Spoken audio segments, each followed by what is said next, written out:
May mga gusto lang po akong i-clarify doon sa mga interviews at mga sagot ng nanay ko po sa mga interviews niya po. Unang-una po yung 70K na incentives po na sinasabi niya from World Championships 2021 po. Unang-una po 2022 po yun. At hindi lang po 70K yung na-receive ko po doon. Alam ko 6 digits po yun. Dahil dalawa po yung nakuha kong medalya. After nun, mga bandang December, umuwi ako sa Pilipinas. Nakikita kami ng mama ko. At hindi niya sa akin sinasabi na na-receive niya na pala yung incentives ko from World Championships. Hindi ko pa po malalaman na na-receive niya na po yung incentives ko kung hindi ko pa po hinanap. Never ko na po na-receive yung incentives ko po na yon. At never ko na rin naman po na hiningi yun sa kanila. Binigay ko na at wala na po yun sa akin. Ang sa akin lang naman, gusto ko malaman kung saan napunta yung incentives ko po na yun. Yung principle po kasi dito wala po sa liit o laki ng amount po na incentives po na ginalaw niya. Kundi po sa pagtago at paggalaw niya nang wala ko pong consent, yung pinapoint ko po sa kanya. At yung about sa red flag daw po si Chloe na sinabi ng mama ko, hinusgahan niya po agad si Chloe sa pananamit at sa pag-akto po niya. Magkaiba po ng kinalakihan. Unang-una, lumaki si Chloe sa Australia at ayun yung nakagisnay niyang culture. At ibang-iba po talaga sa Pilipinas kung paano tayo gumalaw, magsalita o manamit po. At yung about po sa yung mauubos po yung anak ko, nasabi po ng mama ko. Unang-una po si Chloe po may sarili po siyang income. Lahat po ng nakikita niyong gamit o yung pag-travel niya kung saan-saan po. Galing po yun sa pinagpaguran niya po.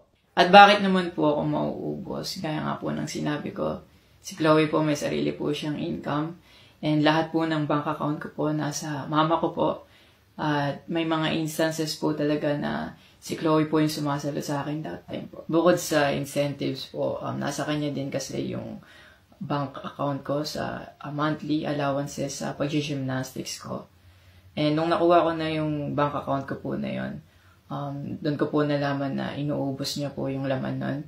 And nasa akin po yung mga bank statement ng withdrawal po na ginagawa niya po. Sabi niya po nagsimula daw yung hindi namin pagkakaintindihan dahil kay Chloe daw po. Opo, totoo po yun. Dahil ever since unang-una pa lang, ayaw niya na kay Chloe kahit hindi niya pa po nakikita or nakikilala in person. And mas nagkalabuan po kami nung naglagay po ako ng boundaries sa relationship ko. Kasi pinaglaban ko po si Chloe dahil gusto ko po siya. Yung about sa training camp na kinikwento niya na si Chloe dapat wala na daw doon, sabi ng former coach ko pagdating nung dalawang magte-training camp doon. Usually, kapag magte-training camp kami, palaging naka-hotel. And miscommunicated yon na doon pala sila sa akin na mag-i-stay. Hindi rin totoo na pagpunta nila doon, nung dalawang bata, dapat wala na si Chloe kasi sabay-sabay silang pumunta doon. Actually, nagulat pa yung former coach ko kasi nandun si Chloe. Minelcome naman namin sila talaga. Nag-prepare kami para sa kanila. So, hindi ko alam kung bakit ganun yung mga sinasabi niya. At yung sinasabi niya po na yung dalawang bata po dahil si Chloe andun, yung nakabalandra daw yung puwet po. Bilang nakakatandang kapatid po, bilang boyfriend ni Chloe po, at bilang ate at kuya po, kami po aalagaan po namin sila. Hindi namin po gagawin yung mga iniisip niya na gano'n. Ang dumi niya mag-isip at hindi appropriate yon para sa akin at disrespectful yon actually sa akin and kay Chloe po. Yung sinasabi niya na so dapat wala daw pong outsider or guest po doon sa apartment ko po. Di din po yung totoo kasi wala naman pong naka-indicate or nakalagay sa contract na bawal yung guest or outsider sa loob po ng apartment po. And actually, invited po si Chloe ng former coach ko from Japan nung SEA Games pa lang po sa Vietnam. So, sinabihan kami na invite mo na lang si Chloe sa Japan and doon kayo mag-hangout. Sabi niya pa na feeling niya daw, nilalayo ako ni Chloe sa kanila. Unang-una po yun, months before nun, kasi uuwi ako parang 3 days yun. Sinabihan ko na sila na mag-i-spend time ako kay Chloe. Nagpunta kami sa Baguio. Sinama ko si Chloe, nag-spend time kami. Nakikipaghalubilo naman po kami, hindi naman ako nilalayo ni Chloe. Actually, pumunta pa kami sa Pangasinan. Like, po kami doon, parang meet and greet. Yeah. Tapos after nun, nagpunta tayo ng Baguio. And then, ikaw pa nga nag-aya na yung sa bike. Nag-bike Because we didn't know tayo. what to do Yeah. after nung kumain, because they were like, oh, what do we do? I was like, oh, let's go sa Burnham Park. Yeah. So that we can take the little kids to go biking. Yeah. So I'll just attach a screenshot of me saying sorry at that time if they felt left out when we were all hanging out sa Baguio. So you guys can just pause and read. Actually, nagkita po yung mama ko and yung family ni Chloe twice po.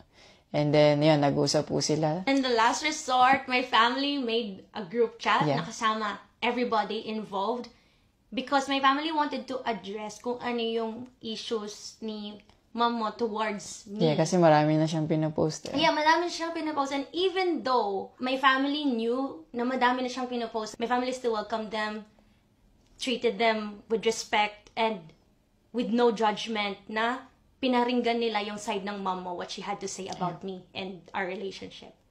And then, after the group chat, she left, your mom left, and wala siyang narinig anything from my family. May recent interview po kayo na kinakongratulate niyo po ako. Kung genuine po talaga kayo, maraming salamat po. Ina-acknowledge ko po yung pagka-congratulate niyo sa akin. Pero nagpa-flashback pa rin po talaga yung masasakit yung sinabi sa akin at yung mga hindi nyo pag-wish well sa akin. Like, tumatatak po yan sa akin talaga. Ang message ko po sa inyo na mag-heal kayo, mag-move on, at napatawad ko na kayo long time ago po. Pinagpipray ko na maging safe kayo palagi at nasa maayos kayong kalagayan dyan lahat. Tigilan na po natin to at i-celebrate na lang po natin yung mga ginawa po ng paghihirap, pagsasakripisyo ng bawat atletang Pilipino dito sa Olympics.